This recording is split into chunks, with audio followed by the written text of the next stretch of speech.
Hey guys, tonight we're diving deep into the heart of medieval villages. Not to admire castles or kings, but to uncover what it really took to earn respect, when every day was a test of survival, and honor wasn't given lightly, but fought for through courage, loyalty, and sometimes sheer grit. While life was brutal, those who stood tall shaped their communities in ways that still echo today. So before you get comfortable, hit like and subscribe only if you truly enjoy these stories, and let me know in the comments where you're watching from and what time it is now. Dim the lights, maybe turn on a fan for that soft background hum, and let's step together into the world where respect was everything you had to survive a harsh winter without begging for help. Winter arrives not with a gentle hush, but with a silent threat.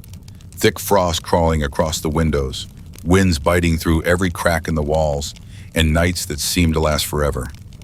In the medieval village, the changing of the season is more than a shift in the weather. It is a test of spirit, of strength, and of one's very place in the community. To survive the bitter cold, the hunger, and the darkness without asking for help is not just a feat of endurance, but a badge of honor, a mark of resilience that sets a person apart from the rest. As the days shorten, each household counts its stores, sacks of grain carefully rationed, last year's beans and onions hanging from the rafters, meager strips of dried meat salted and saved for the hardest nights. Every log and branch, every scrap of peat, though hoarded for the fire that will have to last until the thaw. The snow comes, heavy and unyielding, burying fields and roads, cutting villages off from the wider world for weeks at a time. Inside, families draw closer to the hearth, each member wrapped in layers of homespun wool, each mouth waiting for what little food remains. For most, asking for help is unthinkable. To admit need is to admit failure. Pride runs deeper than the roots of the ancient oaks at the edge of the forest. From childhood, villagers are taught to bear hardship without complaint, to save for winter, to plan ahead, and to keep their needs hidden behind stoic eyes. Stories are told of ancestors who weathered storms with nothing but a crust of bread and the strength of their backs. To need charity is to break that lineage, to stand apart as someone who did not plan well enough, did not work hard enough, or simply did not have the luck or blessing of providence. There are exceptions. The old, the infirm, those struck by sudden disaster, a collapsed roof, a fire, a death in the family, may receive help without shame. The entire village will rally around an elder, bringing soup and bread, sharing firewood and mending clothes. But for the able-bodied, for the healthy and the young, seeking charity carries a stigma as bitter as the cold itself. Even the kindest neighbors will hesitate before giving more than a few words of encouragement, knowing that to offer too much is to risk wounding pride and damaging relationships that will matter when the snow melts. This unwritten code creates a strange solidarity. Each home becomes its own fortress against winter's assault.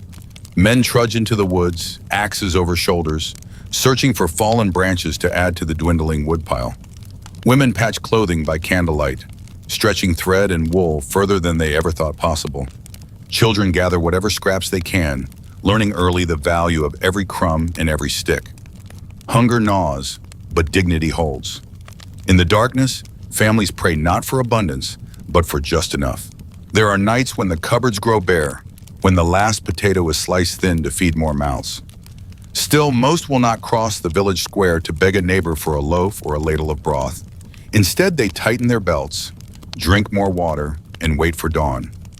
Some keep a hidden reserve, a few coins or a wedge of cheese tucked away for the very worst night, a secret kept even from their closest kin. Only when a child's cough grows deep, or when the firewood is truly gone, will the proudest finally turn to the church or the manor for alms. When charity is finally sought, it is never casual. There are rituals to lessen the sting, a humble request to the priest, a quiet word with the reeve, a token service offered in exchange, a day's work at the Lord's stables, a patch of thatch mended, a message carried through the snow. Even then, some will weep with shame, apologizing for their weakness, promising to repay every kindness once the earth is soft again. The givers, too, understand the delicate balance. They offer help with solemn words and little fuss, so as not to make the wound deeper than it must be. To survive winter without begging is not just about food and fire. It is a test of mind and will, a kind of spiritual trial. Villagers tell tales of neighbors who survived the harshest winters with nothing but thin gruel and determination, whose children grew up strong and proud because they never once took a stranger's loaf. Songs are sung of the woman who kept her family alive on boiled roots and hope, of the man who walked 10 miles through the blizzard to fetch wood, asking no help and accepting none mashawing. These stories become legend, passed down with admiration and awe. Yet the silence around suffering is dangerous. There are those who do not make it, who perish in the cold, who fade away quietly before anyone notices their absence. Their pride becomes their shroud. In spring, when the snow melts and neighbors wander out to mend fences and greet the sun, there are sometimes empty cottages, their hearths cold, their windows dark. The lesson lingers. Strength is honored, but it comes at a cost. For those who do survive, there is a quiet pride that lasts all year. The first thaw brings relief, but also a swelling sense of accomplishment. Faces are leaner, eyes more watchful, backs stooped but unbroken. At the market, survivors greet each other with nods of understanding. They know what it means to endure, to have kept their dignity and their family's honor through the hardest months the world could offer. In a world where every resource is precious, where life itself is a fragile, flickering flame, the choice to stand alone through winter is as much a defense as any stone wall or sharpened blade. It is a mark of identity, a source of pride, and a wound that never fully heals.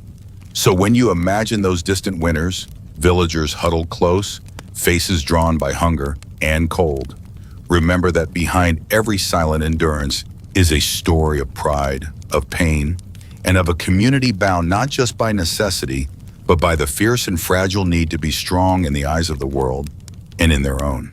Building your own home by hand earned immediate status. Picture a patch of empty earth at the edge of a medieval village, where tangled brambles meet the dark line of the woods. The first light of dawn glimmers through the mist, and one man stands alone, hands rough and strong, his only companions a battered axe, a handmade saw, and the vision in his mind's eye. This is not just a patch of land, it is the future, an unbuilt home, a promise, a gamble with fortune. In a world where land is precious, labor is survival, and every family's fate is written in sweat and risk, the act of building your own house by hand is nothing less than a declaration. I am here, and I will make my place in the world. Amen. In medieval Europe and long after, the self-built home was a rare and powerful statement.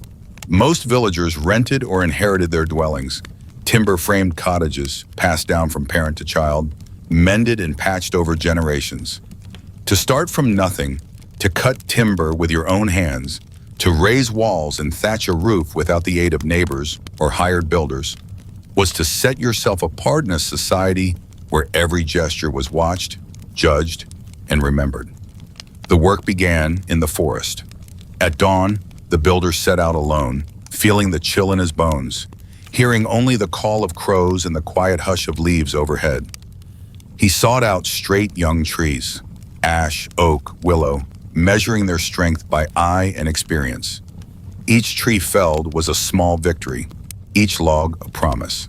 He worked with simple tools, guided by skills learned from fathers and grandfathers, every motion honed by necessity. To cut your own timber was to risk blisters, splinters, even the wrath of local lords who guarded their woods fiercely. But for the self-builder, the risk was worth the prize. Once the timber was brought back, the real challenge began. Alone or with only the brief help of family, the builder shaped each beam and post by hand, wrestling wood into alignment, measuring twice, cutting once, sometimes improvising when plans met reality. The foundations were dug with sweat and patience, stones hauled from fields or scavenged from ruined walls. Earth was tamped flat, corners squared, lines drawn with twine and hope. Raising the walls was a test of ingenuity and endurance. Logs and branches were not uniform. Every joint demanded thought, every nail or wooden peg hammered with care. The roof was the most dangerous task. Thatched with reeds, straw, or heather, each bundle laid tightly to keep out rain and wind. It was both shelter and symbol. A roof over your head, made by your own hands, proof that you could protect those you loved. In every village, eyes watched this labor. Neighbors paused to admire or judge. Old women whispered blessings or warnings. Children stared in awe. For most, the idea of building without help was daunting, even foolhardy. Construction usually called for the whole community, a raising bee, a day of shared work, food, and song, when everyone pitched in and everyone shared the pride. But the man who did it alone was different. He was strong, clever, self-reliant. He did not owe anyone a favor, nor was he in anyone's debt. When the house stood finished, doors hung, smoke curling from a newly built hearth, the respect was immediate and deep. To be a self-builder was to win status overnight. People spoke your name with admiration, sometimes envy. Prospective brides and their families took notice.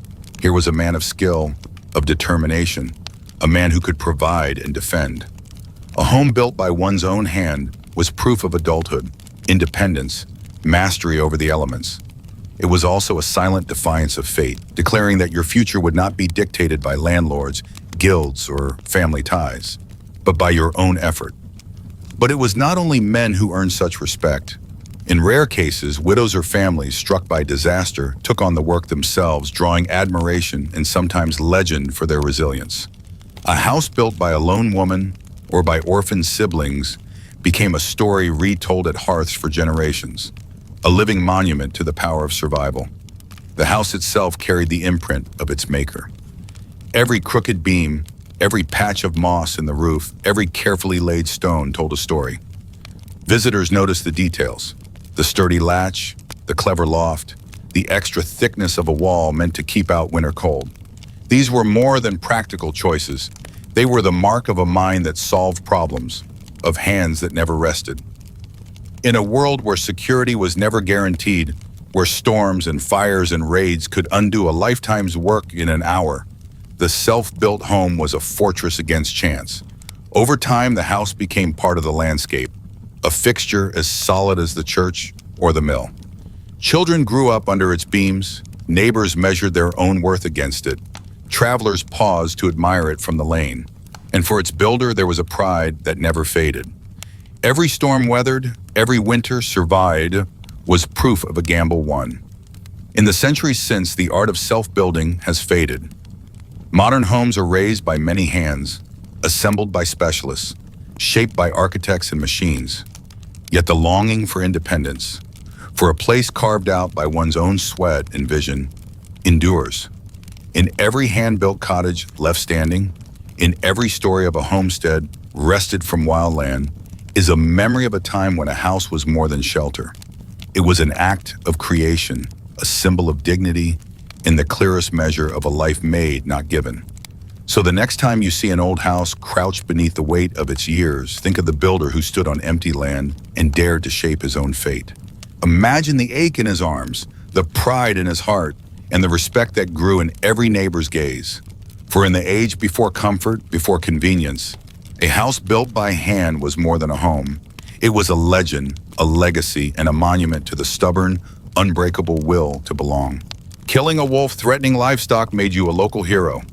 In the shadowy margins of medieval Europe, life for ordinary villagers was always a delicate dance with hunger, cold, and the unknown dangers lurking beyond the safety of torchlight. Among the most terrifying of those dangers was the wolf, a relentless predator, cunning, fast, and hungry, haunting the forests and meadows that pressed up against fields and cottages. For many, the wolf was more than a beast. It was a specter, the embodiment of fear, famine, and chaos. And to slay a wolf, to face it down with little more than hope and a crude weapon, was to become something rare and revered, a local hero. Imagine the world through the eyes of a medieval peasant. Your family's entire survival depends on a few scrawny goats, some sheep, and maybe a cow or two, livestock that are more valuable than gold, each animal representing food, warmth, and security against the long, starving months of winter. Wolves knew this too. They prowled the edges of the village in darkness, their eyes burning green in the firelight. their howls echoing through the night to chill the bones of every man, woman, and child.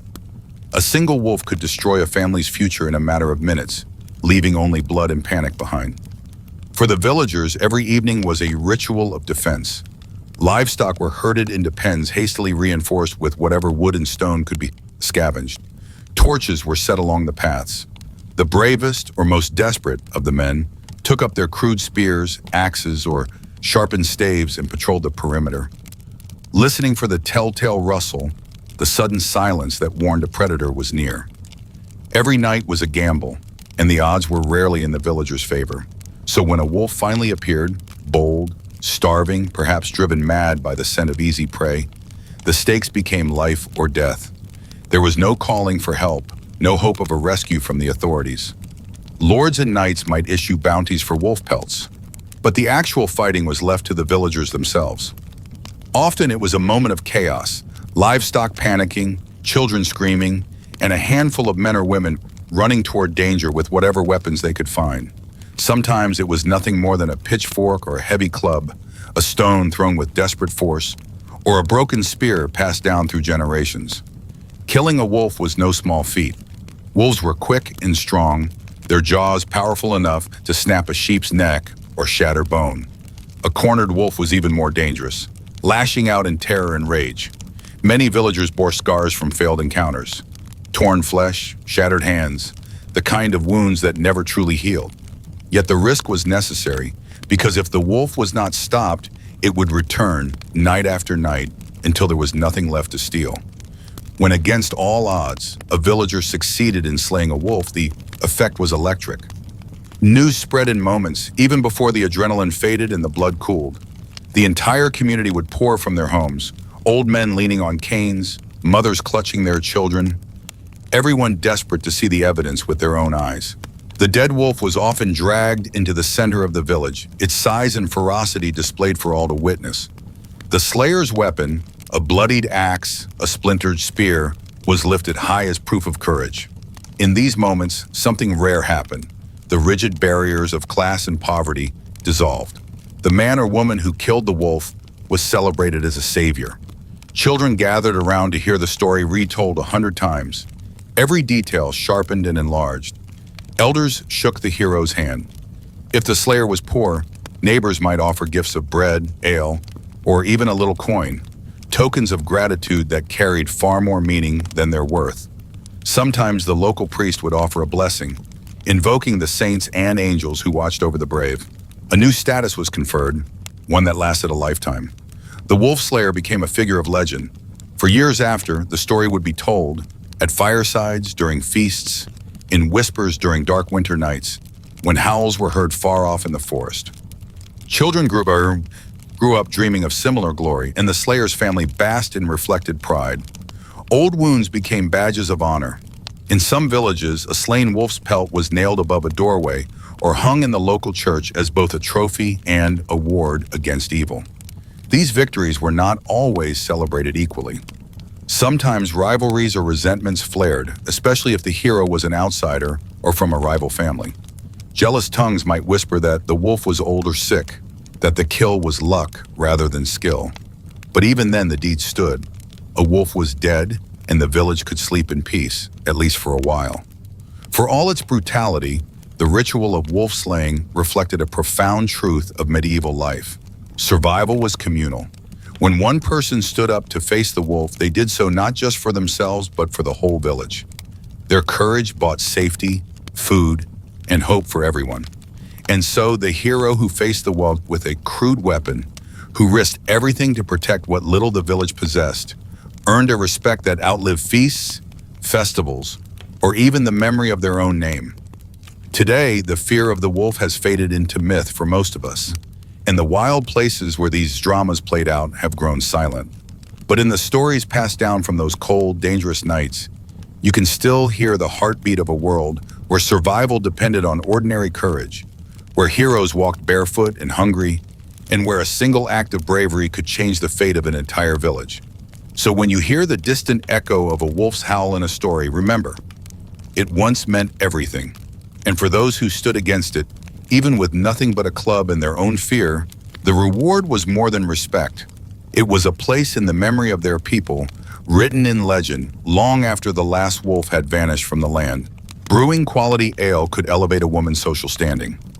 In the winding alleys and crowded market squares of medieval Europe, power wasn't always forged with iron or inherited by birth. Sometimes it was brewed, steeped in barrels, stirred with wooden paddles, and carried on the sweet, sharp aroma of ale that drifted through every village and town. At the heart of this quiet revolution were women, known as alewives, who discovered that the ancient, everyday labor of brewing could do more than quench thirst. In the hands of a skilled woman, a simple flagon of ale could become a tool for independence, respect, and even influence that rivaled the town's blacksmith or merchant. In a world where most women's work was hidden behind closed doors, brewing ale was different. Beer was the lifeblood of medieval life. Water, often foul and risky to drink, was bested only by the safety and nutrition of ale. It flowed at every meal, in every home, for rich and poor alike. But the best ale didn't come from grand taverns or noble estates. It came from the kitchens and back rooms of ordinary women. Alewives stood at the center of their communities, their homes marked by a broom or ale stake hung above the door, signaling that the next batch was ready. To brew well was to hold power. A talented alewife could draw customers from across town, her fame spreading on the tongues of laborers and lords alike. In places where the right balance of sweetness and strength was everything, reputation was hard-won and fiercely guarded. Success meant more than coins. It meant lines at your door, a seat at the table where decisions were made, and the subtle but unmistakable shift of respect from men who otherwise might never grant it. The quality of an alewife's brew could lift her from obscurity and put her at the heart of village life. Some of these women became local legends. They earned more than blacksmiths or bakers. Their homes crowded each evening as townsfolk gathered not just to drink, but to talk, to gossip, to share news and settle disputes. The best alehouses were informal town halls run by women whose wit, fairness, and hospitality made them essential to the daily life of their neighbors. Alewives hosted meetings, brokered introductions, and sometimes even resolved conflicts that might otherwise have festered into violence. A shrewd alewife could turn her tap room into the unofficial seat of power for the entire parish. But this influence didn't come easily or without risk. Brewing was demanding work, beginning before dawn and ending long after sunset. It required patience, experience, and the nerve to handle hot cauldrons, souring grains, and the ever-present threat of a spoiled batch. Every successful brew was a gamble with weather, ingredients, and fate. Failure meant not just financial loss, but the erosion of reputation. The medieval alewife walked a tightrope, her fortunes rising and falling with the fermenting barrels stacked behind her door. Competition was fierce, and with each batch, the stakes grew higher. A popular alewife could draw jealousy from rivals, suspicion from the authorities, and the whispered malice of those who disliked seeing a woman succeed where men struggled. In some towns, jealous guilds or city councils attempted to curb female brewers through regulations and taxes.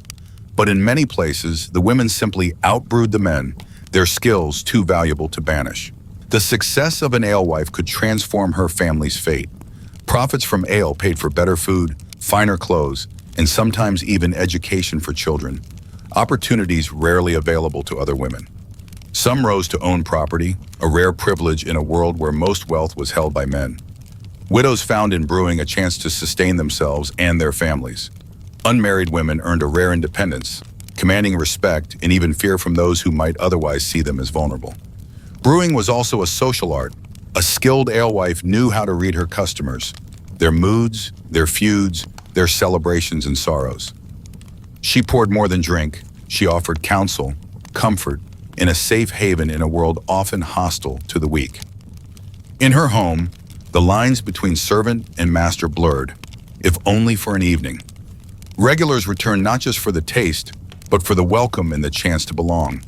When disaster struck, a bad harvest, a fire, a death, the alewife was among the first to organize aid, her position cemented by the trust and goodwill she had brewed, one batch at a time. Yet, despite their importance, alewives walked a line between honor and danger. Popularity could breed rumors, accusations of watered ale, witchcraft, or immoral behavior. Some were slandered as temptresses, their brewing seen as a threat to social order. Medieval caricatures often painted alewives with wild hair, hooked noses, and brewing sticks that looked suspiciously like broomsticks, seeds for the later image of the witch. But the truth was far more complex and admirable. These women were innovators, risk-takers, and the quiet architects of community life. Through good times in Bansayan, the alewife endured. Her hands, stained by years of grain and fire, bore witness to a lifetime of labor and ingenuity. Her story is a reminder that power sometimes bubbles up from the most ordinary of places, and that the act of brewing could, against all odds, lift a woman from the margins to the very center of her world. So next time you raise a glass, remember the alewives, the mothers, daughters, and widows who, with nothing but skill, patience, and courage, turned brewing into a ladder of opportunity. In a world where status was measured in birth and blood, they carved out a space all their own. One barrel, one batch, one hard-won taste of freedom at a time. Defending the village during a raid was the ultimate honor. Night falls on a medieval village like a heavy curtain, swallowing the last traces of daylight beneath clouds thick with rain and ash.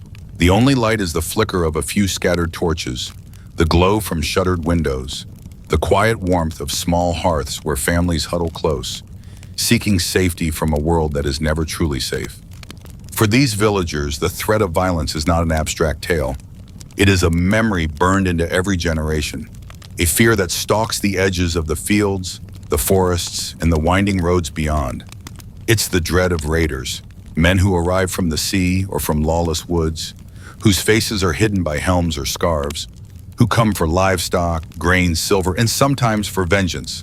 To defend the village during such a raid is not just an act of necessity, it is the ultimate test of honor, courage, and the unspoken pact that holds a community together. When the warning comes, a horn blast echoing through the fields, dogs barking madly in the dark, the desperate cry of a watchman, everything changes in an instant. The world shrinks to the flicker of firelight and the boundaries of home, and every able body knows the choice they must make. Run for the woods, hide in the fields, or stay and fight for what cannot be replaced. History remembers the names of kings and generals, but in the shadow of these sudden raids, it is the unnamed defenders, the farmers, smiths, old men, and sometimes even children whose courage is written in legend. Armed with little more than sharpened scythes, kitchen knives lashed to broomsticks, and battered wooden shields, they stand side by side against a tide that should, by all reason, wash them away. There are no illusions of glory, no expectation of mercy if they fail. The raiders come with iron swords and axes, faces smeared with mud or blood, voices shouting in a language few villagers understand. Every sense is sharpened by terror, but behind the fear burns something older and deeper. The instinct to protect, to hold the line, to be the wall that stands between chaos and family. Villagers who stay to fight know exactly what is at stake. They have heard the stories, passed down from parent to child, of what happens to those who cannot defend themselves. In some regions, bandits burn homes to the ground, slaughter livestock, carry off food and women, and leave behind only ashes. In others, Viking raiders descend from dragon-headed ships, moving like shadows, their brutality legendary. The village's fate is decided not by walls or gates. Few rural communities can afford such luxuries, but by the will of those who choose to stand their ground. The defense begins not with shouts or banners, but with a sudden, desperate scramble. Doors are barricaded with heavy timbers, livestock herded into the center of the settlement, and the strongest among them gather whatever weapons they can find. Blacksmiths hand out hammers and hot irons, farmers sharpen their hire tools in the dark, and every able hand is pressed into service. There is a moment, terrifying and electrifying, when the defenders look into each other's eyes and understand. From this point on, their fates are bound together. The first moments of an attack are chaos. Raiders often strike at night, hoping to catch their prey asleep and unprepared. They rush through the village's outer edges, torching hayricks and barns, forcing the defenders into the open. But it is here, in the heart of the village, that the true defense begins. The people form a tight circle, backs to the fire, faces lit by a courage that is more stubborn than sensible. Arrows fly from behind crude barricades. Stones are hurled from upper windows. Sometimes a single defender will leap into the melee, armed with nothing but a pitchfork, and somehow drive back an armored raider. Sometimes the old tales say, a grandmother with a boiling kettle holds off 2 men at the door. Her anger is dangerous as any blade. The violence is close and brutal, the outcome never certain. Some defenders fall, cut down before they can even cry out. Others fight on, wounded, refusing to retreat as their blood mixes with the mud and ash. The battle is not just for survival, it is for memory. Every blow struck, every shout, every moment of resistance becomes a thread in the story the village will tell for generations. The children who hide in cellars or behind barrels will grow up hearing the names of the fallen, learning which neighbor saved a family, which stranger stood his ground. The courage of a single knight will echo for centuries in ballads, carvings, even the very stones of the rebuilt homes. Victory, if it comes, is rarely clean. The raiders may retreat, frustrated by the ferocity of the defenders, or they may take what they can and vanish into the night. The price is always high. There will be muss, grief, scars that never heal. But for those who survive, and for the families of those who do not, the act of standing and fighting becomes a kind of immortality. To die defending the village is not just a tragedy, it is the greatest honor, the proof of loyalty, courage, and unbreakable spirit. In the bleak aftermath, as fires are put out and the dead are gathered, survivors whisper the names of those who stayed, knowing they will be remembered at every gathering, every festival, every winter night when tales are told by the fire. The records of these events are often fragmentary, scribbled in the margins of church chronicles, woven into the patterns of local folklore, painted on the walls of the town's chapel. But the truth endures. In a world where safety was never guaranteed, the ultimate test of worth was not wealth or birth, but the willingness to risk everything for the people beside you. Sometimes families would keep a battered weapon or a shard of a broken shield as a relic, passing it down with the story of its owner's bravery.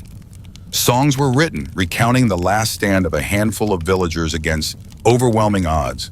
For centuries, these songs kept alive the memory of sacrifice, reminding each new generation what it meant to belong, to defend, to be counted among the honored dead. In the end, the defense of a village during a raid was not just about survival. It was about identity, about proving to yourself and to history that you mattered, that you stood when it would have been easier to run, that your life was part of something greater. The stories of those nights live on not just in dusty books or half-forgotten legends, but in the blood and bones of every descendant, in every hearth built anew, in every field sown again the next spring. The ultimate honor in those desperate hours was not to win or even to survive, but to be remembered forever as one who stayed. In a world built on memory and myth, that was the greatest victory of all. Providing bread for a funeral could shift public opinion. In the medieval world, where every mouthful was measured and every loaf had a history, bread was far more than food. It was life, hope, and sometimes the weight of a reputation. No act captured this more quietly than the tradition of providing bread at a funeral, a gesture that could shift how a whole village saw you, marking the boundary between mere existence and lasting respect. Picture the death of a neighbor in a small village, the news spreading from hearth to hearth on cold morning air.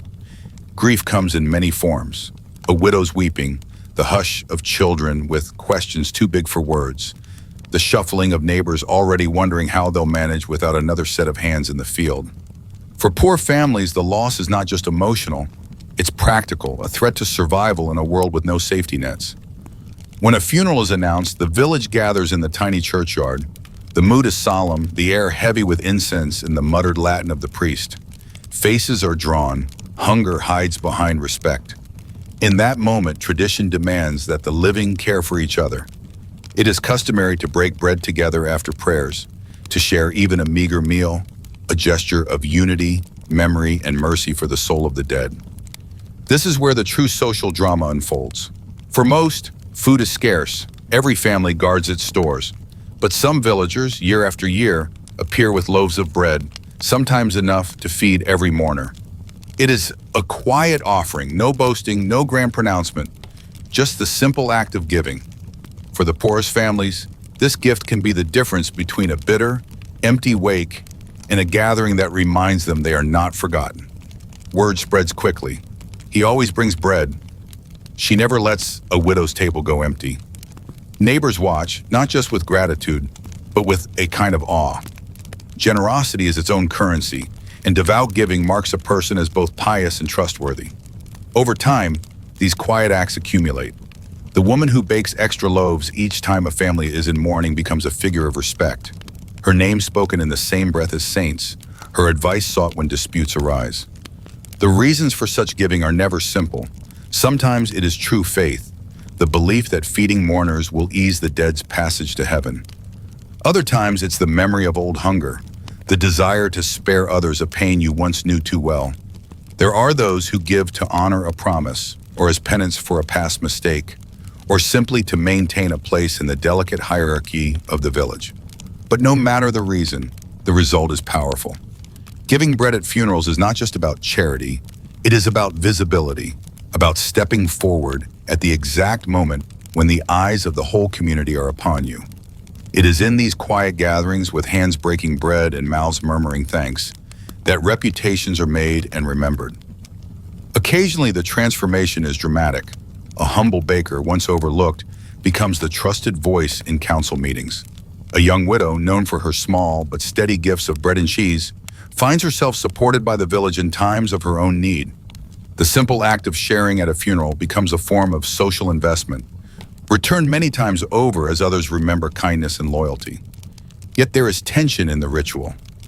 Not everyone can give, and those who cannot may feel shame, resentment, or envy. There are whispered suspicions about those who give too much. She's trying to buy her way to heaven, some mutter, or he wants the Reeves seat. Sometimes disputes flare over who brought what and who gave more. But more often, the bread is accepted for what it is, a sign of care, a bridge between the living and the lost, a thread tying one family's grief to the greater fabric of the village. Children grow up watching these moments. They see the respect given to those who share, the nods and quiet words exchanged over the loaf and cup. They learn that to be remembered is not just to be strong or wealthy, but to be generous, especially when it hurts, especially when it matters most. Over the years, the memory of funerals and the bread shared there becomes a quiet record of character. When disaster strikes, when famine bites, or when another grave is dug, those who gave before are the first to receive. The lines of generosity and reputation entwine, shaping destinies as surely as birthright or land.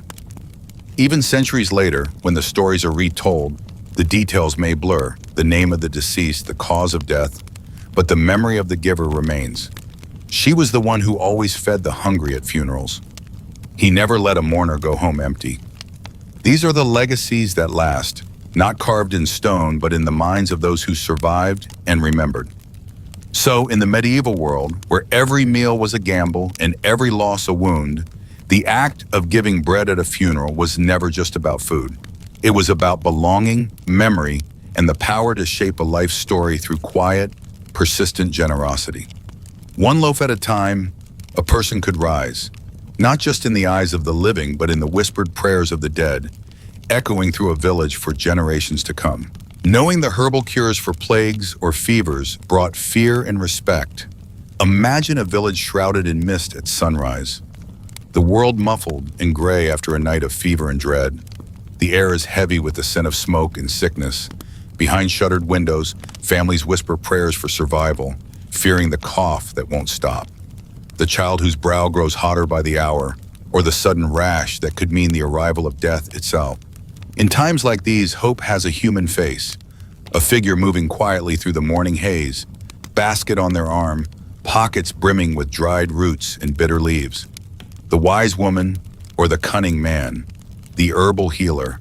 Their presence is both a relief and a warning, for in their hands is the power to heal, but also the ever-present shadow of suspicion. In the world before doctors, before microscopes and germ theory, The power to cure was nothing short of miraculous.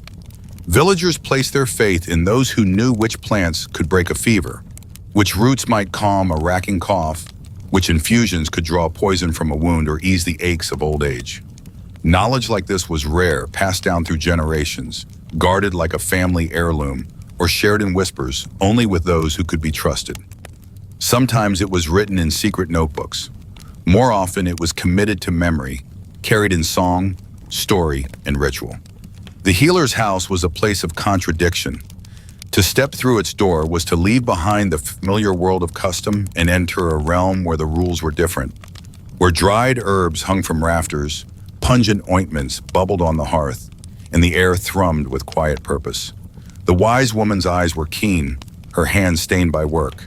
She moved among the sick with an assurance born of experience, listening, watching, choosing her cures with care. The villagers brought her gifts, eggs, cloth, the first fruit of the harvest, in exchange for a salve, a syrup, or a whispered prayer over a cup of steaming tea. Respect was instinctive and deep.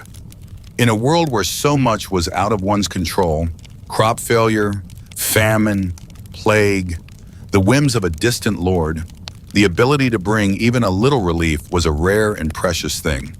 The herbalist became a midwife to new life, a comfort to the dying, a keeper of secrets and hopes. Families spoke her name with reverence. Children watched her work with awe, and her advice was followed more faithfully than any priest's sermon. But respect was always paired with fear.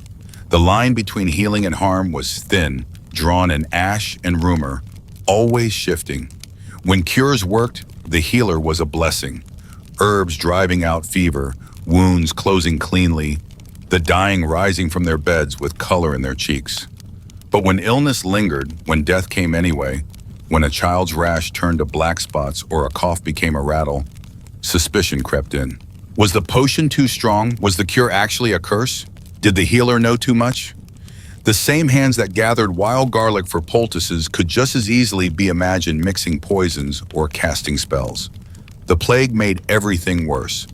As fevers swept through the land, turning healthy bodies into corpses in a matter of days, villagers became desperate for answers and for someone to blame. If the wise woman could save some, why not all? Did she hold back her knowledge? Did she anger the spirits or make a pact with powers best left unspoken? Fear turned quickly to accusation. Healers were watched, their movements tracked, their words repeated and twisted. Even the most trusted could become a scapegoat in a night of panic. Sometimes all it took was a child's death or a string of bad luck for the crowd to gather, the accusations to fly, and the healer to face suspicion, exile, or worse. Still, their knowledge was indispensable. When the priest could only pray, when the Lord's steward offered nothing but orders, the healer remained the first and last hope. Even those who whispered against her by night came seeking help when illness struck their own home. In the tension between need and fear, the healer carved out a space of precarious authority, a life lived at the crossroads of reverence and risk. She knew her cures could win her a loaf of bread and a kind word one day, and a stone through her window the next. Despite the risk, the knowledge endured. Some learned to hide their skills, passing their craft only to trusted kin.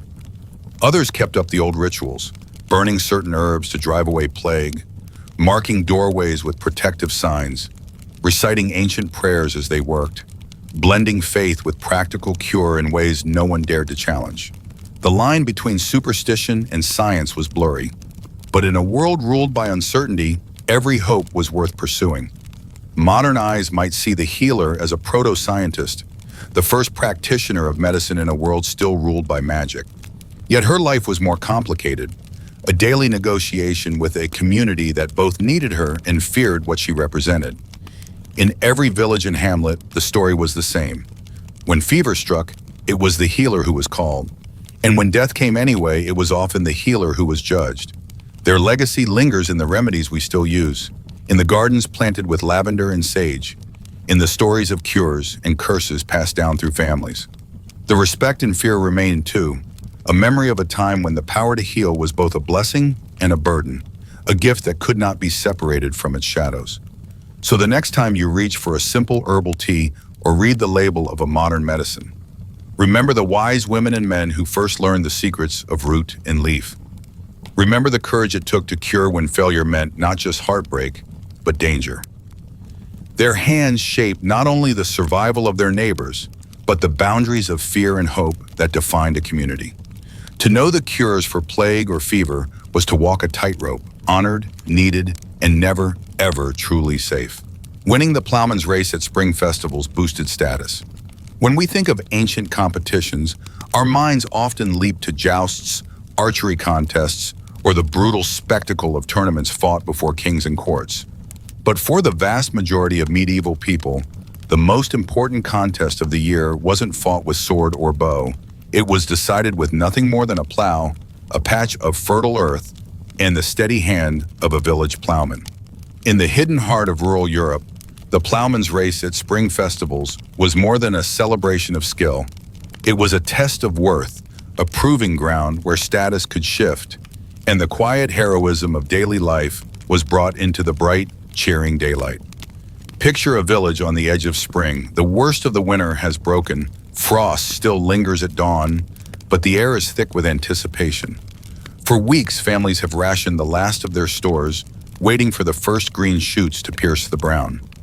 Then, as the days grow longer and the sun grows bold, the festival is announced. A day of feasting, laughter, music, and, most crucially, the Plowman's race. Fields are chosen at the village's edge, their earth heavy with promise. The contest is simple in theory. Who can turn the straightest, deepest, cleanest furrow, cutting a line from one end of the field to the other with steady hands and a patient heart? But for those who have never tried it, the task is Herculean. The plow is heavy, the soil stubborn. Behind the wooden blade, yoked oxen snort and pull, eager or sullen depending on their mood. The earth resists every inch, fighting back against blade and muscle, demanding skill that can only be earned through endless days of toil.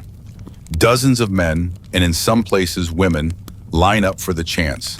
Their families gather on the margins, shouting encouragement or teasing rivals. The oldest in the village, those who have won in years past, stand with arms folded, watching for mistakes, ready to pass judgment on every wobble and crooked line. There is laughter, friendly wagers, the kind of easy camaraderie that knits a community together after months of hardship. Yet beneath the merriment lies a genuine tension. To win the Plowman's race is to win more than a token prize. It is to claim a kind of glory that can last a lifetime. In communities where everyone knows your business and memory is long, a single victory at the festival can transform a man's reputation. The straight furrow is not just a line in the dirt, it is a testament to character, to patience, strength, attention, and the quiet dignity of honest work. The contest begins with a signal, sometimes the ringing of a bell, sometimes a shout from the priest or village elder. Plow blades bite into earth, oxen strain at their yokes, and the crowd falls silent, eyes tracking each contestant as they advance. The challenge is immediate. The plow must be kept true, the depth even, the line unwavering. A moment's distraction, a stubborn stone, a rebellious animal, and all is lost. Sweat beads on brows, hands ache with effort, and every footstep is a battle between will and mud. As the furrows lengthen, so does the excitement. Children dart alongside the plowmen, mothers and sisters wave garlands, and rival supporters offer jeers or advice. The smell of fresh-turned earth rises in the air, mingling with the sound of laughter and the promise of feasting to come. At the end of each furrow, judges, often respected elders or previous champions, scrutinize every inch. They measure straightness, depth, neatness, and sometimes the artistry with which the soil is turned. When the race ends and the winners are announced, the village erupts in celebration. The champion is crowned with a wreath of wildflowers or a sash, given a prize that might be a new cloak, a share of seed, a flask of strong ale, or, in some places, even the right to lead the first dance at the evening's feast. But more important than the prize is the pride, the respect and admiration of neighbors, the approving nods of elders, and the delighted chatter of children who will remember the day for years. Winning the Plowman's race was never just about skill with a blade. It was about proving yourself in front of those whose opinions mattered most. The victor might be the youngest son in a large family, now suddenly regarded with new respect. He might be a widower, quietly carrying his loss, finding new standing and hope. He might even be a stranger or newcomer, whose triumph cements a place in the community for years to come. For some, the victory became legend. Their names would be whispered in stories at winter firesides, their skill cited as proof that fortune favored the diligent. The straight furrow would remain visible for months, a line cut through the earth that everyone could see, marking not just the turning of soil, but the turning of fortune itself. In tough times, the memory of the race and the pride it brought became a source of hope and encouragement for everyone. Of course, rivalries and jealousies followed. There were claims of cheating, accusations that an ox was specially trained, or that a favored contestant received a softer patch of ground. But these disputes were, in the end, part of the fabric of village life, a way to process ambition, envy, and the inevitable shifts in fortune that made every year unpredictable. Over centuries, as plows improved and festivals faded or changed, the memory of these contests endured. Even as machines replaced muscle and the old fields vanished beneath new roads and buildings, the image of the plowman, steady, determined, proud, remained a symbol of what it meant to belong. The race was always about more than winning. It was about being seen, about earning a place in the story of the village, about showing that greatness could be measured in the patient turning of the earth. Today, the straight furrow is mostly metaphor, and the spring festival a relic of history books. But when we remember those contests, we remember something vital, that heroism isn't only found in war or high drama. Sometimes it's carved into the land by ordinary hands, witnessed by neighbors, and carried forward as pride and belonging for a whole community. Saving a drowning child or livestock. From the river earned reverence.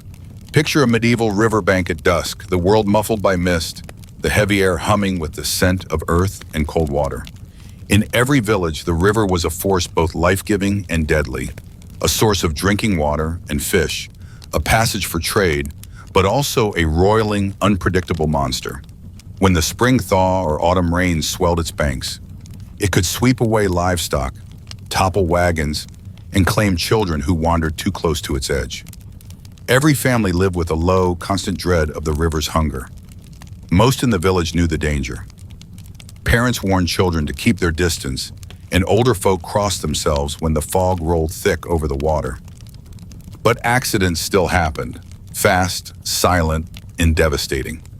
One careless moment, a startled lamb skittering from the flock, a child chasing a hoop or a dragonfly, and suddenly there would be a splash, a shriek, and chaos unfurling along the muddy shore. It was in these moments, when the river turned from ally to enemy, that the true heroes of the village emerged. These were not always the strongest men or the most pious women, but those willing to leap without hesitation into freezing, swollen currents, risking everything to save another's life. No reward was promised, no plea needed to be spoken. Sometimes the first one in the water was the poorest of the poor, a widowed mother or an outcast youth. Sometimes it was a weary farmhand who had already worked since dawn. What mattered was not status, but the instinct to act. The risk was real. Rivers in the Middle Ages were wild things, untamed, cold as iron, their banks thick with sucking mud and hidden snags. The current could turn even the surest step into a desperate scramble. Heavy clothing, once soaked, dragged at arms and legs, turning a rescuer's courage into a death sentence if the child or animal could not be reached in time. Stories abound of villagers lost to the water in acts of selfless bravery, their names remembered for generations after, their families honored and supported by the entire community. But when a rescue succeeded, when a child, coughing and shivering, was pulled gasping from the river, or a prized ox was hauled, flailing and bawling, back onto solid ground, a hush fell over the crowd. In those moments, a kind of awe settled on the village. The rescuer, dripping and breathless, was more than just a neighbor. For a time, they were transformed into something legendary. Their deed echoed through every home, retold at hearth and table, growing with every retelling until it became part of the living memory of the place. Such acts did not go unnoticed. In many villages, the rescuer would to be honored with gifts, bread, ale, the best seat at the next festival, or even a place at the Lord's table. Sometimes those rescued or their families would bring tokens, a length of wool, a new pair of shoes, or a basket of apples from the autumn harvest. The gratitude was deep and enduring, sometimes binding families together for generations. And always there was a new respect in the rescuer's wake, a sense that whatever their flaws, they had faced the river and won. For children, these stories were touchstones. They learned the names of the brave and the lost as surely as they learned the names of saints. They played at river rescues on the village green, pushing and pulling one another in the mud, trying to capture some piece of that world sacred moment. Parents pointed out the river's sharpest bends and whispered reminders. Be careful, for the water forgets nothing, but never forget who brought your cousin home. Livestock rescues carried their own weight. Animals were not just property, but lifelines. A drowned sheep could mean hunger, a lost horse, ruin. To save an animal was to save a family's future. The bond between villagers and their animals was deep and complex, and the one who braved the river for the sake of a neighbor's cow or dog was remembered with gratitude and respect. Sometimes such acts became the stuff of local legend, a mysterious figure who appeared in the flood to pull lambs from the torrent, a river guardian who seemed blessed by some old pagan magic. Their name whispered with both gratitude and a hint of fear.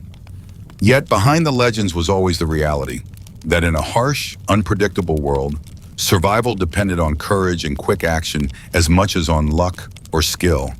The river might take, but it could also give back. The rescuer was proof that even in the worst moments, someone would step forward. Even when hope seemed lost, the human spirit could defy the flood. Some rescues ended in tragedy. The ones who did not return were mourned with a special kind of sorrow, their sacrifice marked by prayers and sometimes simple riverside shrines, stones stacked in silent tribute, a wooden cross or a carved token set in the bank where the water ran deepest. Songs and laments kept their stories alive, woven into the collective memory of the village. But it was the living heroes who shaped the community's spirit. Those who risked the river earned more than fleeting praise. They became local legends, their deeds retold every year as the river swelled anew. They reminded their neighbors again and again that in a world ruled by fate and nature, a single moment of courage could mean the difference between grief and celebration, between despair and hope. So next time you stand by a river and listen to its endless song, remember the heroes who dove into the cold, muddy water, not for reward, not even for glory, but because, in that heartbeat between disaster and deliverance, they answered the call no one dared to speak. Their legacy is more than a story. It is a testament to the power of selfless action and the deep, abiding gratitude that ripples outward, generation after generation, from a single act of bravery on the riverbank. Being a fair mill keeper could make or break your reputation. In the patchwork quilt of the medieval countryside, the village mill stood as both a lifeline and a source of suspicion, a place where grain, ground to flour by the restless rush of water or the steady turn of wind, became bread, the staff of survival for every family. The miller, with flour-dusted hands and a key to the storehouse, wielded power far beyond his humble appearance. In a world where hunger shadowed every season, he was both gatekeeper and gambler, able to tip the balance between feast and famine with the flick of a scale or the turning of a stone. To be a mill keeper was to walk a narrow path between necessity and greed, between trust and the ever-present rumor of theft. Millers across Europe and beyond were notorious for being distrusted. Whispers clung to them like chaff to a sack. It was said that no one could become rich running a mill honestly, and that every miller's thumb was heavier than the law allowed. The suspicion ran deep. Villagers watched closely as their grain was poured into the hopper, eyes sharp for sleight of hand, for secret compartments or shifting weights. Stories spread of millers who skimmed a handful of flour from every sack, who wet the grain to make it weigh more, or who conspired with lords and reeves to hide a second ledger. Such was the miller's reputation that in popular tales and literature, from Chaucer's England to German folktales, the miller was almost always portrayed as sly, cunning, and never entirely trustworthy. And yet, in this world of quiet resentment, a single honest miller could change everything. To be a fair mill keeper was to defy expectation, to stand as a rare figure of integrity in a time when every handful of grain mattered.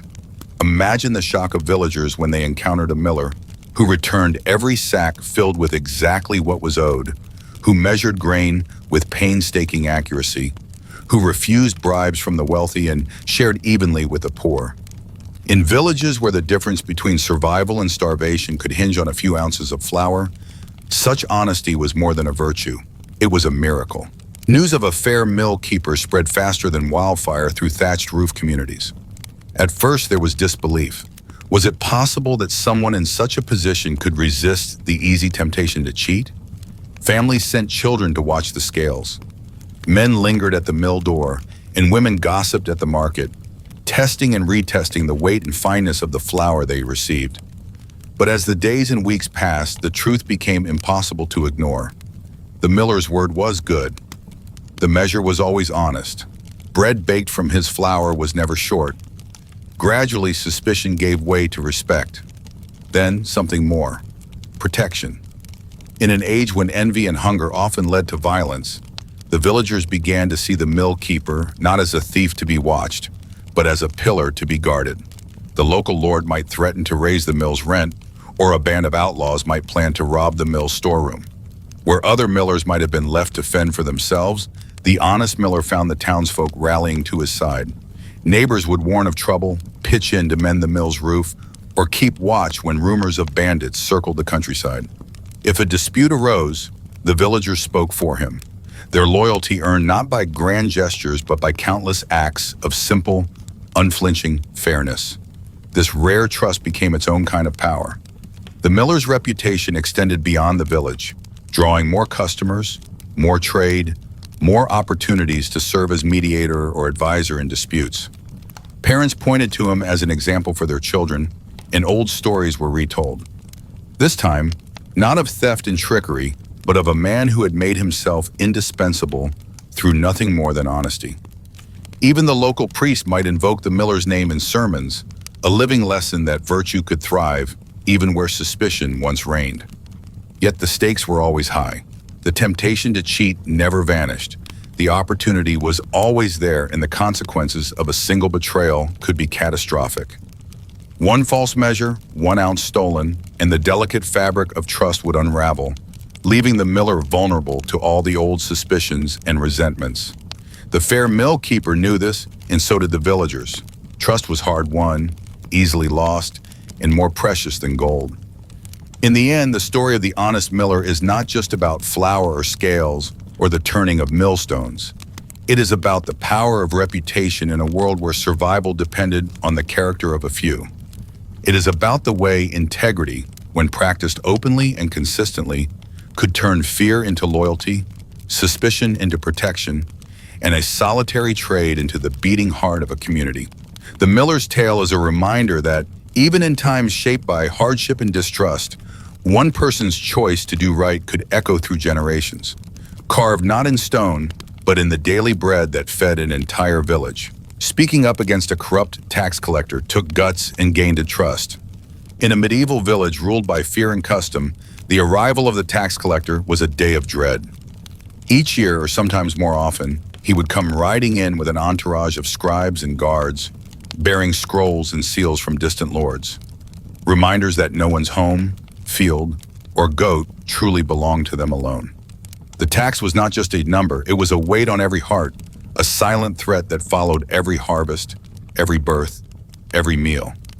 But in rare, dangerous moments, someone would stand up, voice trembling, but clear, and say what everyone else only dared whisper: "This is wrong." To speak up against a corrupt official was to risk everything. The system was built on silence, on generations of learned helplessness. The collector's word was law, and those who questioned it could be fined, beaten, or worse, marked as troublemakers and hunted down, their families shunned, their property seized. Still, from time to time, a voice would rise from the crowd. Sometimes it was the village elder, weary of seeing the young robbed of hope. Sometimes it was a mother whose child had gone hungry one winter too many. Sometimes it was a clever youth, quick-witted and brave, who saw through the lies and could not swallow another injustice. It happened in the village square, with everyone watching. The tax collector, dressed in rich cloth and jangling keys, would announce new levies, always higher, always justified by wars or royal debts. Peasants stood in ragged lines, hands clutching coins, eggs, sacks of grain. The braver ones might mutter complaints, but most simply endured, eyes lowered, until suddenly a single peasant would refuse to pay, or would demand to see the written decree, or would ask why the neighboring village paid less, or why the collector's purse grew heavier each season while the fields grew thinner. The risk was immediate. The guards would step forward, ready to make an example. But sometimes the peasant's courage sparked a ripple in the crowd, others murmuring agreement, others daring to nod, a sense of shared anger blooming in the cold air. The collector might bluster, threaten, or try to drag the protester away, but the damage was done. The spell of fear was broken, if only for a moment. Such defiance was rarely forgotten. News traveled fast, from field to hearth, from village to village. The one who spoke up became a symbol, a secret hero, known by name to every neighbor, their story whispered in the dark or sung by wandering minstrels. Some called them fools, reckless and doomed, but many saw in their act a spark of hope, a sign that the world could change, if only for a day. The authorities, of course, could not allow open rebellion. They sent soldiers to arrest the troublemaker, to make them disappear as a warning to others. But here, the true strength of community revealed itself. Neighbors would hide the rebel in barns or cellars, feed them in secret, pass along warnings when patrols drew near. Priests might offer sanctuary in the church. Old women might send false leads to the guards. In the eyes of officialdom, the rebel was a criminal. In the hearts of the people, they were a legend. Some who dared to resist vanished forever, their fate a cautionary tale. But some survived, protected by the very people they had risked everything to defend. Their lives changed. They could no longer walk openly in the square, but their names were spoken with pride. Parents pointed them out to children, teaching them that justice sometimes demanded courage, that silence was not always the safest choice. There were times when the tax collector, fearing open revolt, would back down, lower the levy, or quietly look the other way. More often, nothing changed, at least not right away. But each act of resistance was a seed. It showed that power, however absolute, was never complete, that even in the darkest times, a single voice could inspire trust and solidarity, where before there had only been fear. Over generations, these acts became part of the village's hidden history. Songs were sung about brave men and women who spoke truth to power, stories that gave courage to those who followed. When new officials arrived, they were met with a wariness sharpened by memory. The knowledge that beneath the quiet obedience, the village remembered and honored those who once dared to say no. Even as centuries passed and the old fields changed hands, the memory endured. The legend of the peasant who stood up, the protector hidden by grateful neighbors, became part of the fabric of rural life, a reminder that justice is not given, but claimed, often at great risk, and always in the hope that others will follow. So in a world where power seemed unshakable, it was often the smallest acts of courage that made the biggest difference. To speak against a corrupt tax collector was to risk ruin, but it was also to gain the trust of a community starved for fairness. It was a torch passed through the years, evidence that even in the darkest seasons, there are those who will stand, speak, and inspire the kind of loyalty that outlasts kings and laws. Their voices echo still, in every story of justice hard-won, and in every quiet act of rebellion that binds a village together. Hosting a pilgrim or stranger without asking payment was noble. Picture a long, dusty road winding through the countryside, stretching on beneath an ever-changing sky. As evening falls, shadows lengthen and the air cools. A solitary figure appears at the edge of a small village. A pilgrim, cloaked and weary, carrying only a battered satchel and the tiredness of many days' journey in his eyes. There are no inns here, no paid lodgings or places to hide from the coming dark. In this world, the custom of hospitality is not only a kindness, it is a sacred duty, one that defines the soul of a community and the heart of its people. For centuries across Europe and beyond, to open your home to a stranger, especially a traveler or a pilgrim, was a mark of honor. It was more than charity, more than a neighborly gesture. To offer food, a corner by the fire, or a straw bed to someone who could give nothing in return was to perform an act as revered as any prayer, a tradition woven from equal parts compassion, faith, and social expectation. Villagers spoke of it in hushed tones, priests and elders praised it from the pulpit and the hearth alike. A household that welcomed travelers freely was admired, even envied. Its name passed from mouth to mouth on lonely roads. If you are in need, seek the house with smoke curling from the east window.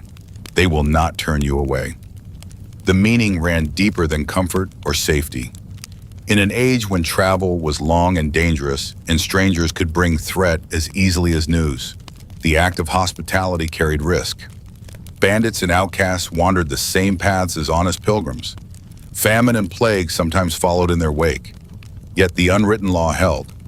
To deny shelter to a weary traveler, to turn away someone in need of warmth and bread, was to risk the scorn of neighbors and even the judgment of God. Old tales and scripture both warned of angels appearing in rags, of saints wandering unknown, testing the hearts of mortals. The door must be open and the hearth shared, not because of reward, but because it was right. A guest was treated with humility and honor. The finest the house could spare, a bowl of stew, a slice of bread, a ladle of milk or wine, was offered without expectation.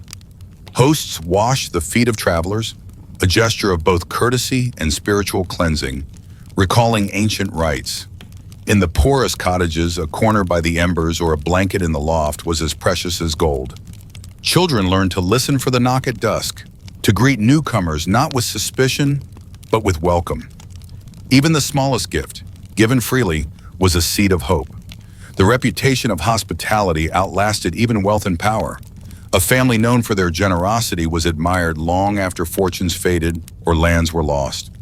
Stories spread of the widow who gave her last loaf to a passing monk, of the farmer who opened his barn to strangers on a stormy night, of the craftsman who shared his meal with a mute, shivering traveler who, as rumor later told, turned out to be a disguised saint.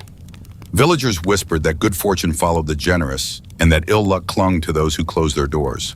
Yet hospitality was not always easy. In lean years, when harvests failed and hunger crept through the lanes, to share what little you had was a true sacrifice. Sometimes the traveler brought nothing but need. Empty hands, empty stomach, empty eyes that spoke of suffering and loss. Yet to send them away was unthinkable. The act of hospitality was measured not by abundance, but by the willingness to give even from one's own want. That was the nobility the village admired. Not giving because you had plenty, but because you believed in the sacred bond between host and guest. No payment was asked, nor expected.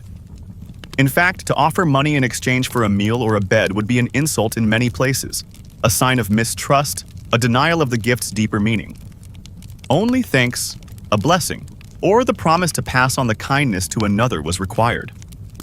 Sometimes guests left tokens, carved trinkets, bits of song, stories from distant lands. These small treasures were cherished as reminders that hospitality reached beyond transaction. It was an investment in the soul, a thread connecting all travelers and hosts in a web of gratitude and memory. Spiritual admiration came naturally. To host a stranger without asking payment was seen as an act pleasing to God, proof of a generous heart and a pure spirit. In church and at home, prayers were said for the hosts who gave freely, and their names inscribed in memory long after the faces of guests were forgotten. Hospitality became a kind of quiet sainthood, an attainable, everyday holiness open to every home, no matter how humble. Today, the world has changed. Inns and hotels line the highways, and the idea of opening your home to a stranger seems rare, even strange. Yet the stories linger, carried in old songs and family tales, in the warmth of an unexpected welcome, in the moment when a door opens on a cold night and someone says, "Come in, eat, rest here a while." The spirit of that ancient hospitality endures in every act of unasked kindness, every meal shared without a bill, every refuge offered freely. So the next time you welcome someone across your threshold or find yourself a guest in an unfamiliar place, remember the legacy you are honoring. Hospitality, freely given, is one of the oldest and most noble bonds, uniting rich and poor, stranger and friend, the living and the long-remembered dead. In the end, to open your home without expectation is to honor not just tradition, but the best of what it means to be human. Having many healthy children was a mark of leadership. In the echoing halls of history, status and leadership were rarely measured by words alone. In medieval and early modern Europe, where famine, disease, and sudden loss haunted every household, true authority, especially in villages and among common folk, was written not just in land or coin, but in the laughter and footsteps of children. To have many healthy sons and daughters was more than a personal blessing. It was a public sign, a living testimony that a man or woman stood high in the eyes of both community and God. Fertility, woven tightly to the ideas of strength, wisdom, and divine favor, was a crown more visible than any gilded circlet or seal.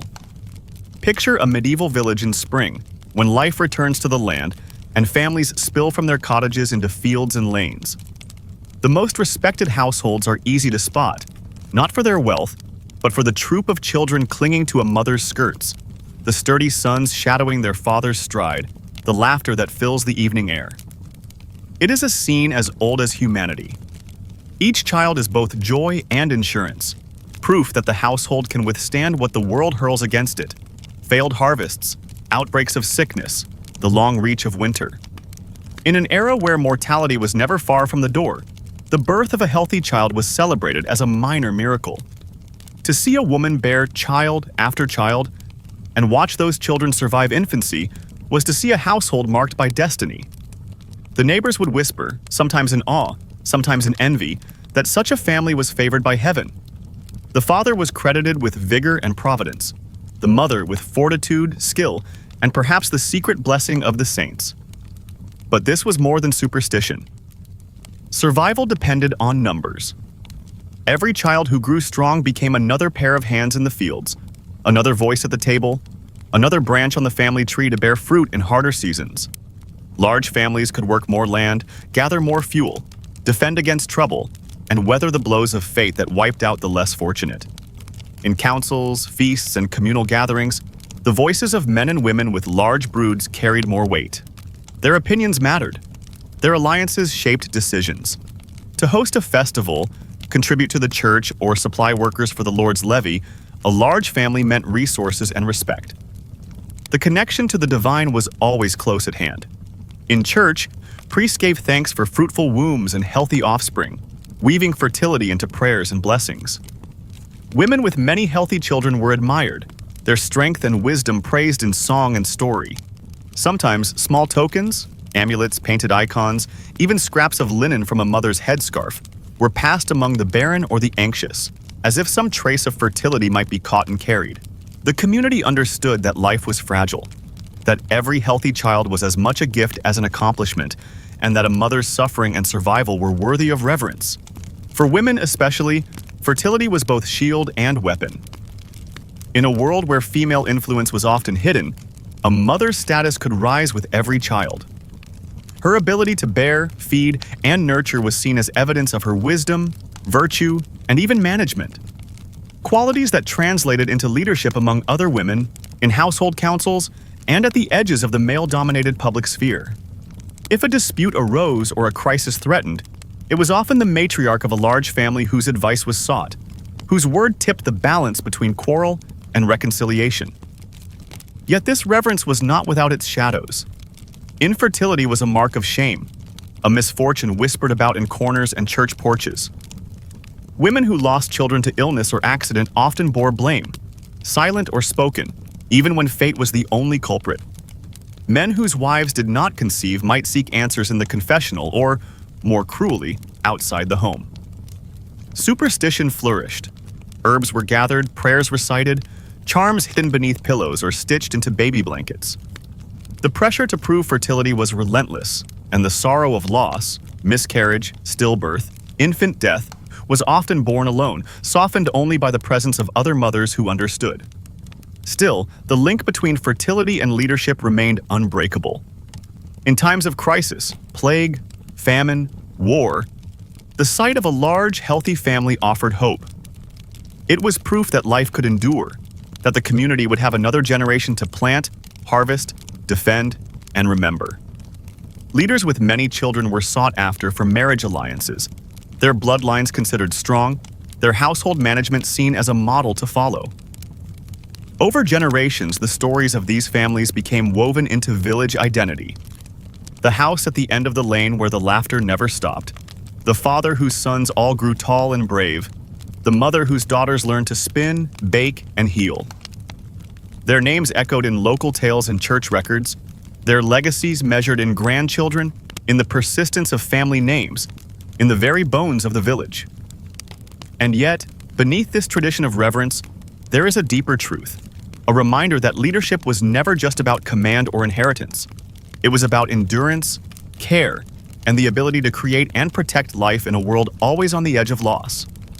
Those who managed to keep many children alive and well were not only strong or lucky, they were often wise, compassionate, and deeply respected by those around them. Today, in many places, the markers of leadership have changed.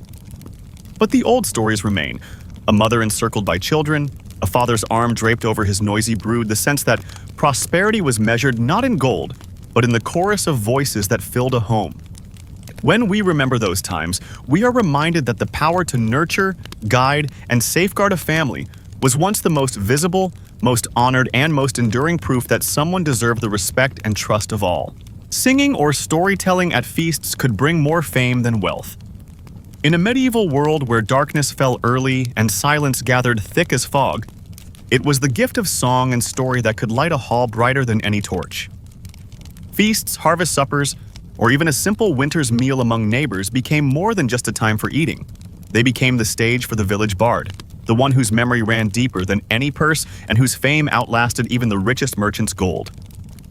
In these gatherings, the true measure of a person was not wealth or land, but the power to captivate, to lift the gloom, unite the weary, and fill the room with laughter, tears, or awestruck wonder. Picture a feast in a timbered hall, rushlights flickering, the smell of roasting meat and fresh bread mingling with the sweet tang of cider. The tables creak under platters of food, turnips, salted fish, new cheese, and apples from the autumn harvest. Yet even as tankards are raised and children scamper beneath the benches, everyone waits for something more than the meal. The sound of a familiar voice, rising above the clatter, calling all to listen. The village bard was no mere performer. Sometimes, he or she was a farmer, a shepherd, or even a smith, someone whose hands were as calloused as any in the crowd. Their wealth was not counted in coins, but in the store of stories handed down through generations, and in the songs they learned by heart beside the winter fire. For every feast or festival, a bard's presence could turn the most ordinary meal into an event remembered for years. A single stirring ballad could move grown men to tears, or have children begging for the tale again and again. To be able to entertain was a rare power, one that transcended birth or station. The poorest farmhand, if he knew a song that set the whole hall singing, could command respect, admiration, and even a place at the Lord's own table. It was an honor that no title or silver could buy. A well-told tale was a kind of alchemy, transforming hunger into contentment, fear into laughter, and strangers into kin. The bard became, in those moments, the soul of the village, a living memory of battles, harvests, lost loves, miracles, and mischief. For many, the rewards of this gift went far beyond a full belly. Bards were given the best seat by the hearth, a generous portion of meat and bread, and sometimes gifts of ale, warm clothes, or even a corner of the barn to sleep in on cold nights. But the true currency was reputation. Songs of a bard's wit and wisdom spread from village to village, and a famous storyteller could find themselves welcomed across the land. Invitations to perform at distant feasts, marriages, or festivals became common. Some traveled the region, earning not riches but an honor and a freedom denied to most in their class. The tales themselves were a tapestry, woven from history and myth, comedy and tragedy, the mundane and the magical. A village bard might recount the exploits of saints and warriors, retell ancient legends of lost kings, or invent clever stories that gently mocked the powerful. Songs became a way to remember great deeds, to warn against folly, to praise the harvest or mourn a hard winter. Even the simplest refrain, repeated over and over, became an anchor for memory, a thread tying the living to the dead and to those yet to come. There was risk, as well as reward. A poorly told tale, a joke at the wrong expense, or a song that failed to move the crowd could bring swift humiliation. The same voices that cheered could just as quickly turn mocking, and a bard who lost their audience's favor found doors closing and meals growing scarce. Yet for those who mastered their craft, there was an unspoken power, one that could soothe the Lord's anger, mend old feuds, or spark hope in the darkest hour. Children, wide-eyed and restless at the start of the feast, would hush at the first note of a familiar melody or the dramatic pause before a tale's twist. Even the elders, who claimed to have heard every story, would lean in for the old magic, letting the years slip away as the firelight danced on their faces. In those moments, the difference between rich and poor, young and old, faded. The bard became the equal of anyone present, a necessary part of the celebration, a guest who brought something no coin could buy. Some storytellers became legends themselves. Their names survived in the memories of villages long after the crops they harvested were gone, long after their own children had grown and died. A single line from a favorite song or the telling of an old joke might be enough to summon laughter or tears generations later. And if fortune favored them, a bard's tale would find its way into the larger currents of history, preserved in manuscript or songbook, a legacy as enduring as any stone castle.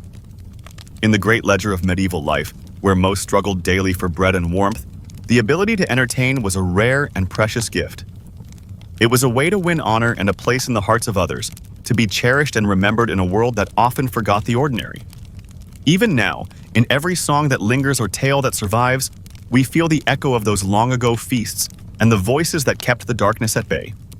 So the next time you hear a song that moves you, or a story that holds you spellbound, remember the village bard, the farmer, the weaver, the wanderer who earned a fleeting taste of fame and a place by the fire, not through wealth or power, but through the oldest magic of all, the power of words, sung or spoken, to bind us together, to lift us up, and to keep our stories alive.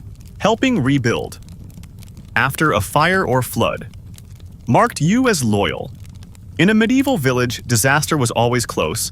A lightning strike on a thatched roof, a candle forgotten beside a tapestry, a sudden river surge after days of rain.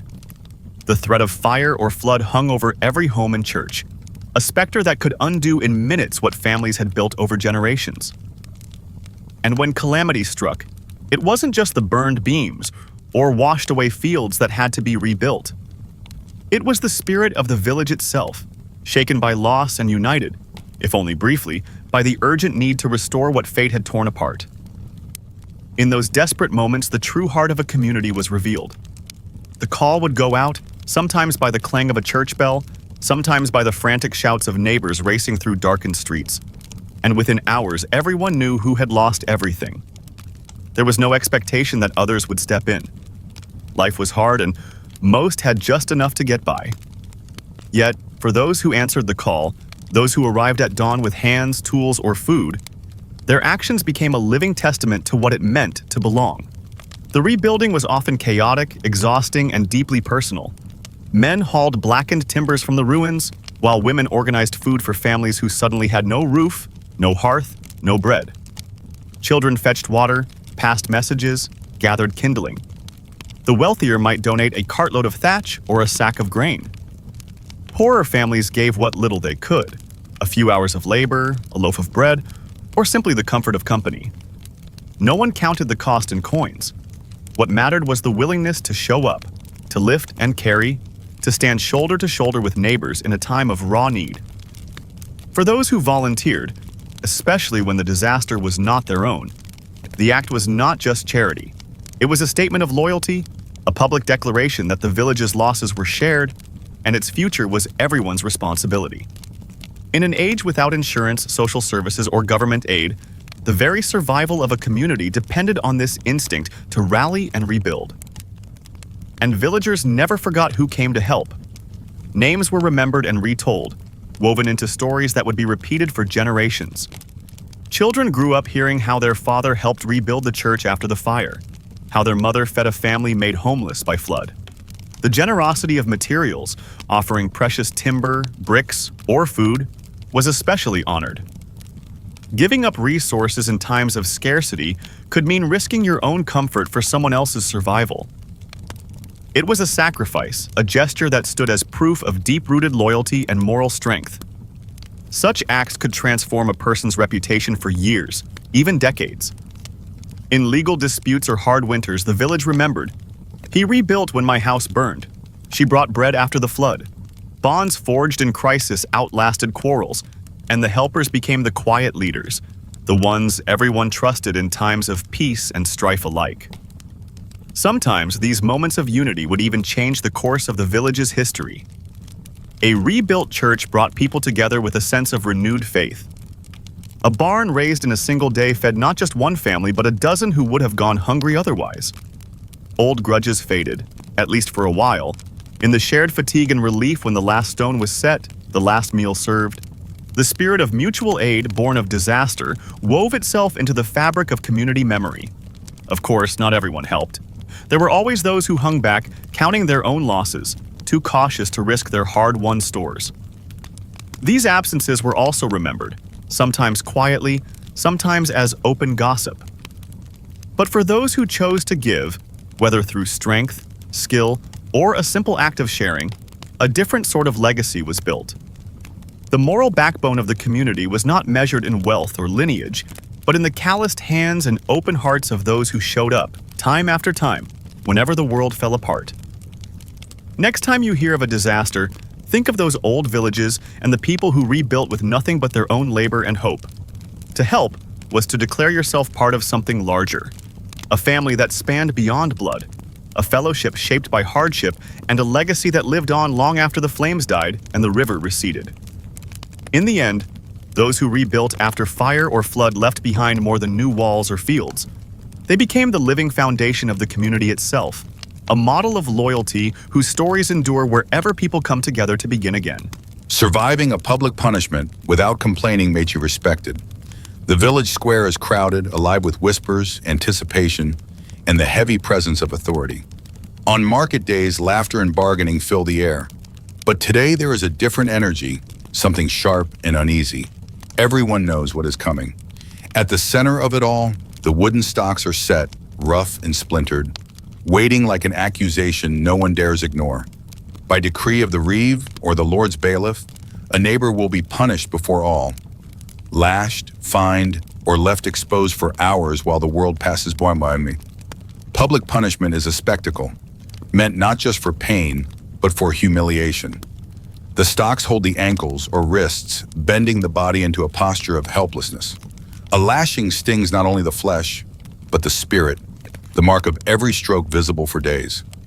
Fines are delivered with cold, official language, each coin counted with the knowledge that a single missed payment could mean ruin. The goal is not just to punish one, but to warn all. Step out of line, and this could be you. For most, the ordeal is unbearable. Tears flow freely. Pleas for mercy echo off stone walls, mixed with the nervous laughter or cruel jibes of bystanders. Children watch with wide eyes, mothers shield them when they can, but the lesson is clear. Power can touch anyone, any day. Shame is expected, the system depends on it. A person who leaves the stocks weeping, who shouts their innocence, or curses their accusers, is soon forgotten or quietly pitied. But sometimes, just sometimes, a different story unfolds. The condemned stand silent, jaw set, eyes fixed on the horizon. When the lashing comes, they flinch but do not cry out. When locked in the stocks, they endure the jeers, the thrown clods of dirt or scraps of spoiled food, with a strange, unbreakable dignity. When the fine is counted, they pay without complaint, holding their head high as the coins are swept away. Especially if the village knows, if everyone whispers that the charge was false or the punishment unjust, this quiet endurance becomes a kind of quiet rebellion, a show of inner strength that lingers long after the pain fades. At first, people watch with curiosity, then with something deeper. Neighbors who might have mocked begin to avert their eye in discomfort or even shame. The laughter fades, replaced by an uneasy respect. Children stop their games and watch, learning a new lesson, not about power, but about composure, about the hidden strength it takes to suffer and remain unbowed. The punished becomes, in that moment, more than a victim. They become a mirror for the entire village's conscience. In the days that follow, something changes. The one who suffered in silence is greeted not with scorn, but with nods and glances that speak of shared understanding. Gossip gives way to quiet stories. Did you see how he never once begged for mercy? She stood the whole time, never cried. Even those who never spoke to the punished before now feel a kind of kinship, as if witnessing their ordeal created a secret bond. Some offer small kindnesses, an extra loaf of bread, a mended garment, a gentle word in passing. For the innocent, this support can be a lifeline. For the guilty, it is still a kind of redemption. In a world where suffering is common and injustice not rare, this capacity to endure becomes a strange currency. Those who survive public punishment with dignity are quietly elevated. Their opinions matter more in future disputes. Their strength is remembered in the hardest months, when the village faces famine, plague, or war. Sometimes they become leaders, not by vote or decree, but by the slow, steady build of respect. They are the ones others trust in crisis, the ones whose word carries weight when rumor and fear threaten to tear the community apart. The stories echo down the years. The woman lashed for stealing bread she never touched, who stood silent while her accuser could not meet her gaze.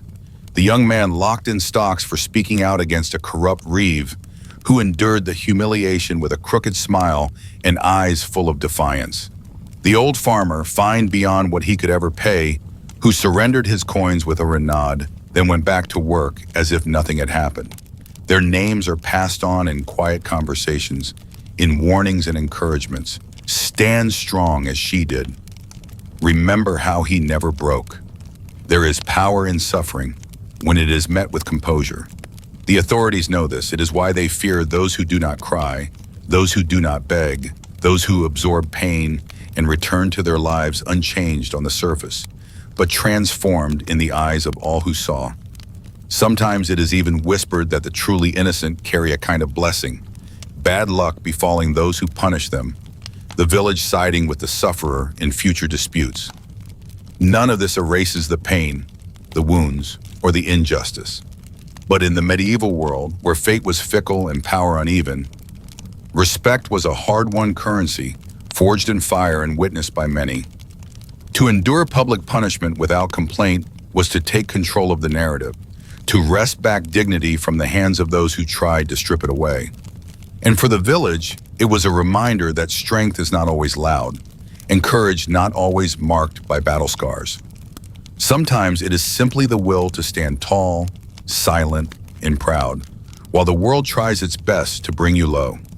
So when you picture those old punishments, the stocks in the square, the lashes on the green, the fines counted in a cold hall, remember those who bore them in silence, who walked away with heads unbowed, and who, in that simple act, earned a place of honor in the hearts and memories of all who watched. Their strength lives on, not in monuments, but in the quiet, unshakable respect of a community that knew true dignity when it saw it. Being chosen as the Parish Cunning was a public honor. Imagine a village gathering in the heart of spring, carts drawn up by the green, laughter spilling from every doorway, the scent of malt and wood smoke drifting through the air. It's the day the new ale is tapped and the parish prepares for its most cheerful, curious, and important ritual, the testing of the village ale.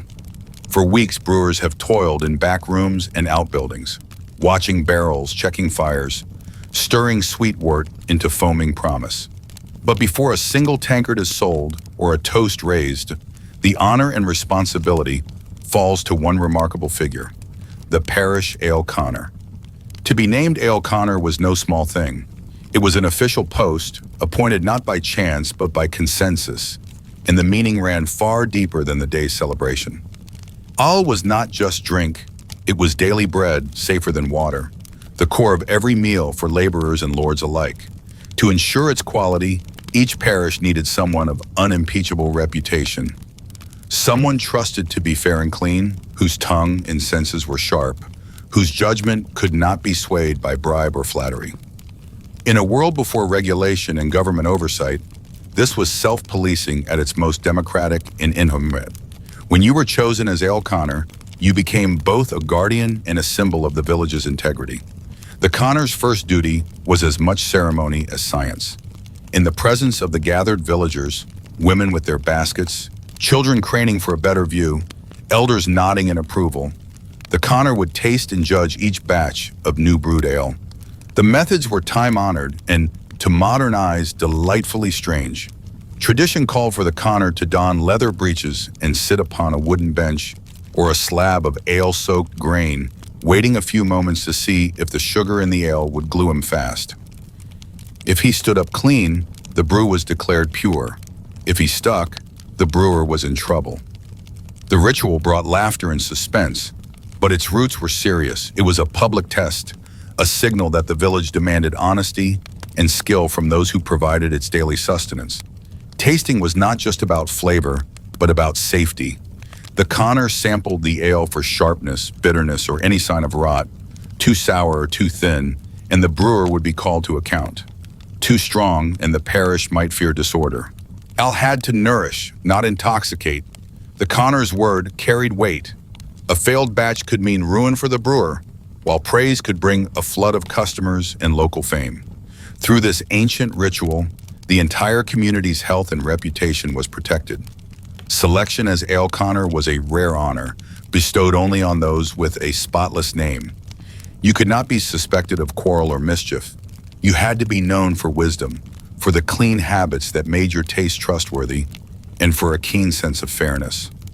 People remembered each Connor for years, recalling who had steered the parish through lean harvests, who had exposed a careless or dishonest brewer, who had kept the village's spirit and spirits unimpeachable.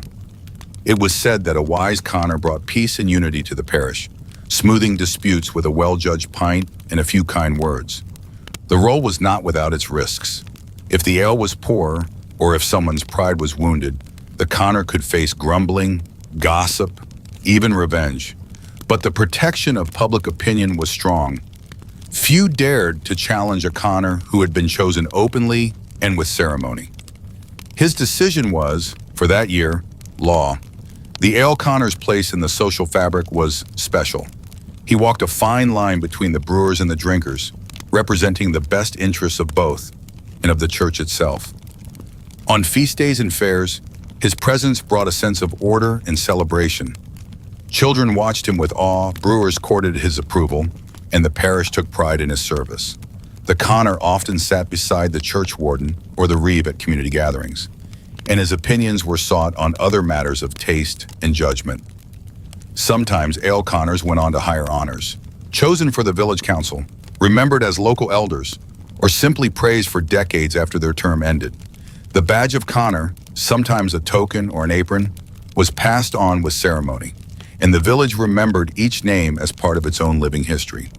Today we might smile at the thought of such a position, but the echoes remain in every toast, every moment when neighbors gather and trust what is poured.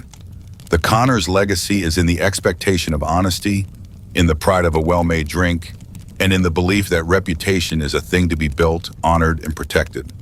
So the next time you raise a glass, whether at a festival or in the quiet of home, remember the parish Ale Connor. Remember the trust that binds a community, the wisdom of public honor, and the enduring celebration of those chosen not for wealth or power, but for the integrity of their character and the strength of their senses. In every sip is a story, and in every story, the quiet pride of those who kept their village safe, honest, and well-served, one pint at a time. Owning the only oxen or cart made you a central figure. In the medieval countryside, where life was measured in harvest and hardship, the power to move was as valuable as the power to rule. For most villagers, everything depended on what you could carry on your back or drag with weary hands. Firewood, sacks of grain, bundles of reeds, or the wounded during times of sickness and war. But in every community, there was often one household, sometimes wealthy, sometimes merely lucky, whose fortune was tied not to gold or noble birth, but to the sturdy strength of oxen or the creaking planks of a single, battered cart. To own the only oxen or cart was to hold the keys to the village's rhythm, to become a figure whose influence stretched far beyond your own front door. Imagine a small village pressed close by forest and field. Every year begins with the urgent work of plowing, the deep furrows that promise food for the coming winter. Most families own nothing more than wooden spades, maybe a donkey or a mule if they are lucky. But there, near the edge of the common green, stands a broad-shouldered man, his hands scarred from rope and rain, his yard home to a pair of massive, slow-eyed oxen. Next to them, a cart, worn, patched, but strong, rests in the shadow of the stable. For this man and his family, every day is a procession of knocks on the door, requests whispered in the market, quiet promises made over bread and ale. In a world where time and muscle decide who thrives and who falls behind, oxen are more than animals. They are engines, living machines that turn the heavy earth, haul the harvest, and bring in what little wealth the land can give. A cart, too, is not just a tool, but a bridge, connecting distant fields to the heart of the village, carrying goods to market, transporting the sick or elderly who cannot walk. Whoever owns them becomes the pivot of the entire community. But this power is fragile, shaped by reputation as much as by possession. To hoard the oxen or rent the cart only for profit, demanding coin from every neighbor, favoring some over others, was to risk becoming resented, whispered about in the alehouse, seen as greedy or cruel. Villages ran not just on barter, but on trust and memory. Everyone remembered who helped, who turned the mow, who lent a hand in the storm or at harvest time. To share the oxen and cart generously was to weave yourself into the fabric of the village, becoming a pillar that others leaned on in their hour of need.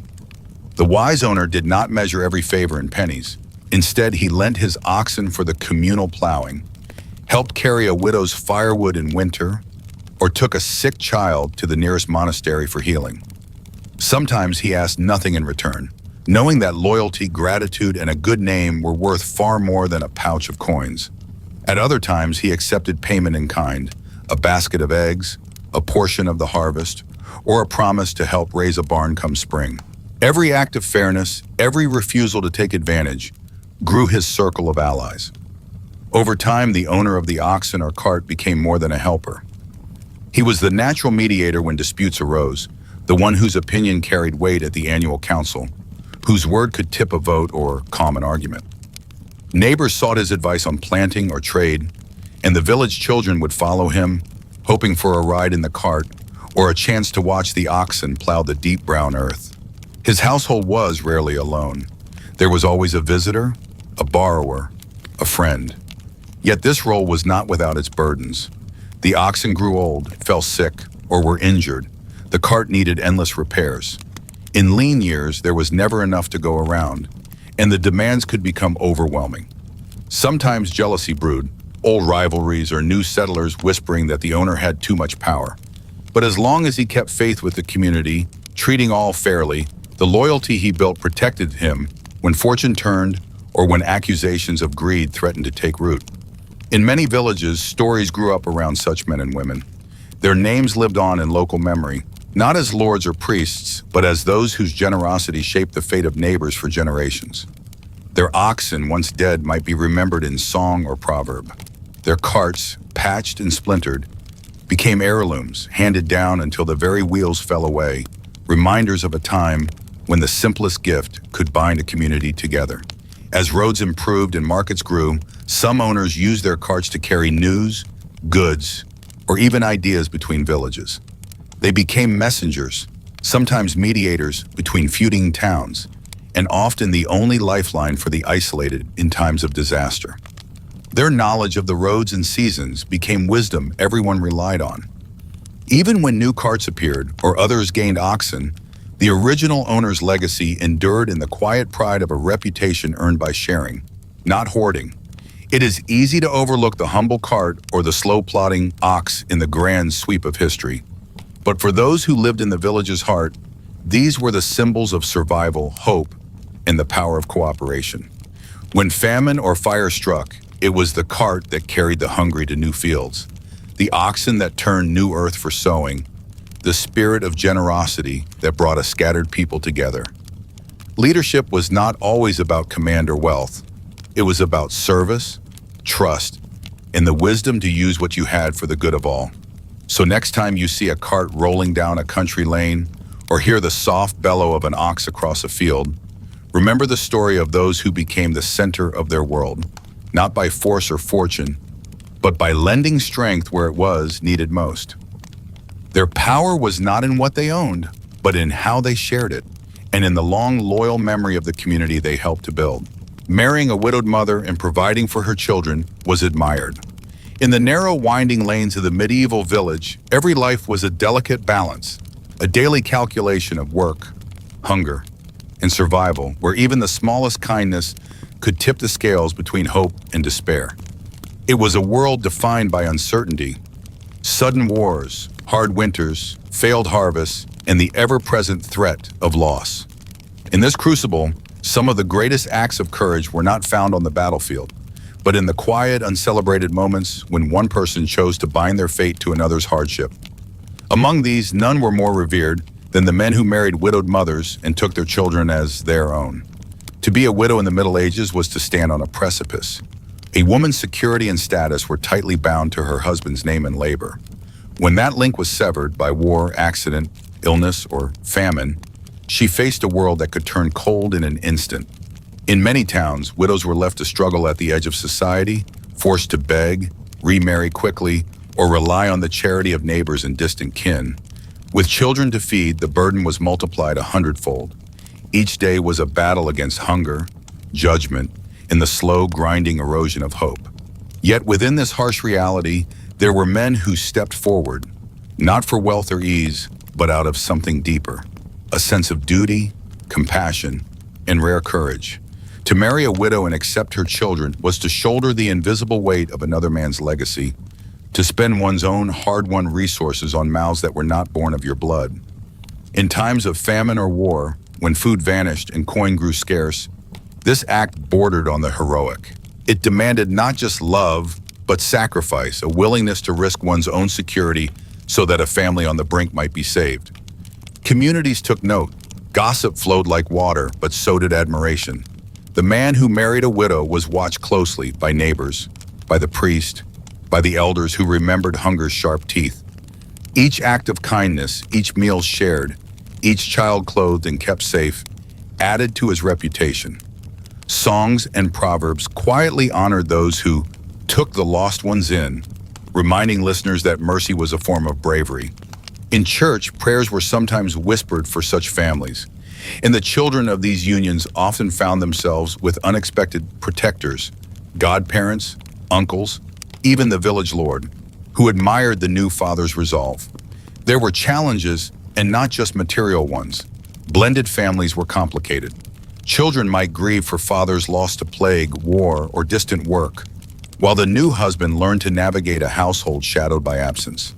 There were rivalries, doubts, and the slow, awkward work of building trust. Yet, as the months turned and the seasons cycled, many of these families forged bonds stronger than blood. Shared adversity became the glue that held them together, turning strangers into kin.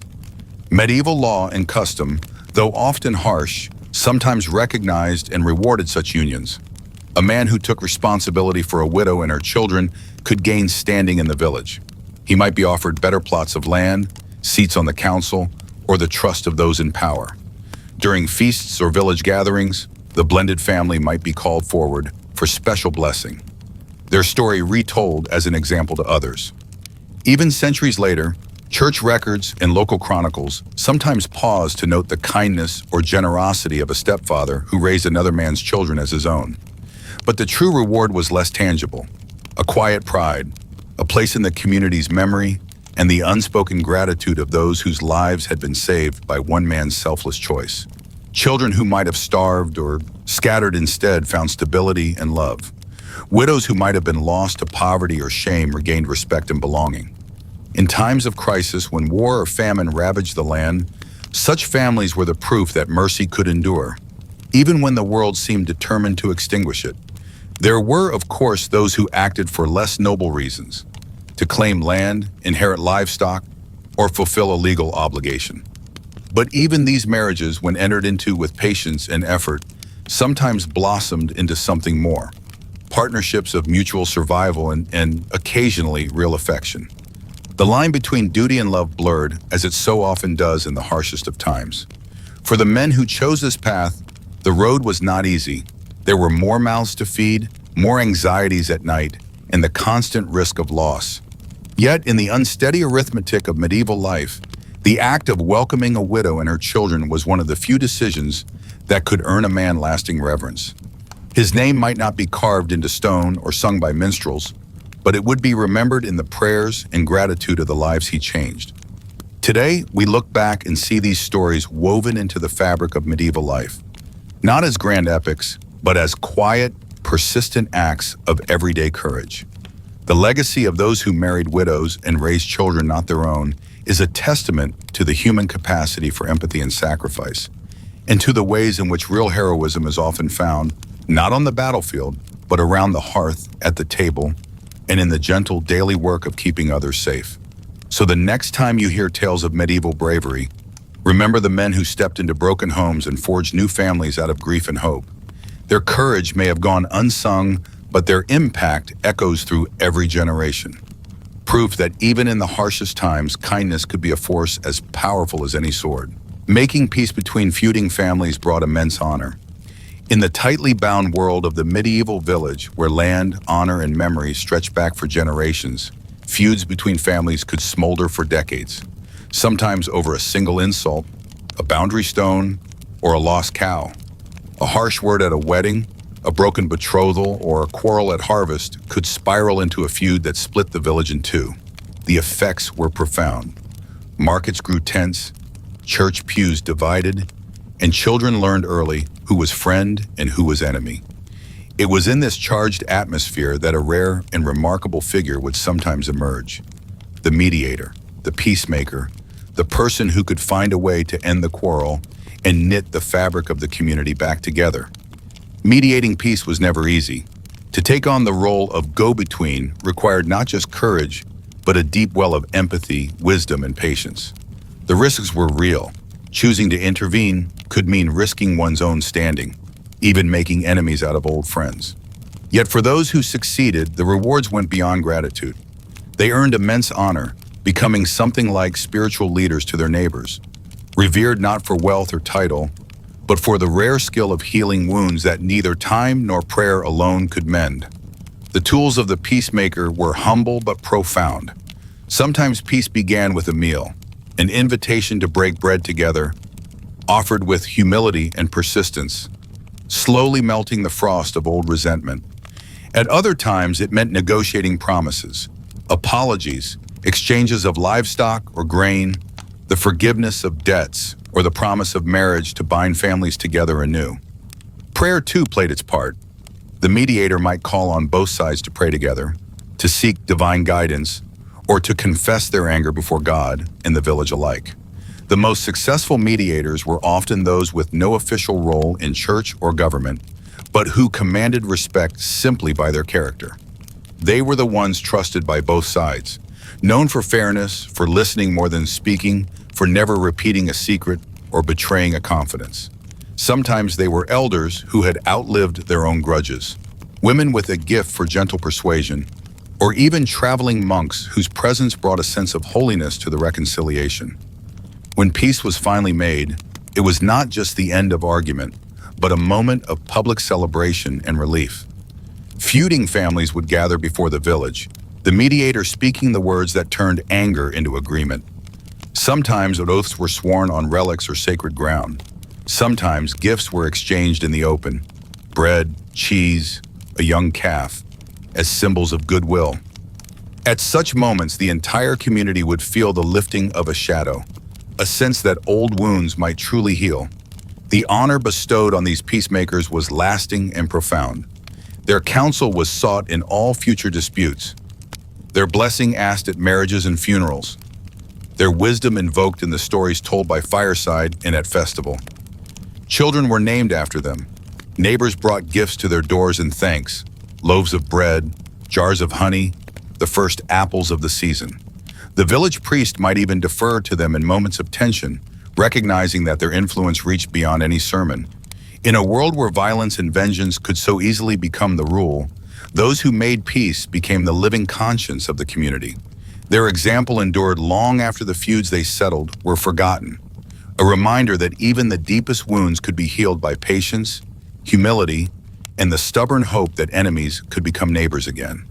The peacemaker's honor was not a monument of stone, but a legacy etched in memory in the everyday acts of kindness and understanding that held a fractured village together, generation after generation, in the quiet hope for peace.